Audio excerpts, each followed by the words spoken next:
ધરમપુરના આસુરા ઝાપા ખાતે રહેતા દિનેશ ઈશ્વરલાલ મોદી છેલ્લા 35 વર્ષથી ધરમપુર પોસ્ટ ઓફિસમાં નાની બચત યોજનામાં એજન્ટ તરીકે કામકાજ કરે છે। તેઓ શારીરિક રીતે દિવ્યાંગ હોય ઘોડીના સહારે ચાલે છે।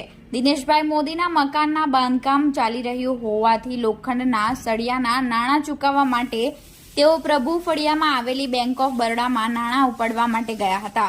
બેંકમાંથી રૂપિયા 1,50,000 ઉપાડીને તેઓ રૂપિયા 500ના દરના 2 બંડલ પેન્ટના જમણા અને 1 બંડલ ડાબા ખિસ્સામાં મૂક્યું હતું, જે બાદ તેઓ બહાર નીકળ્યા હતા।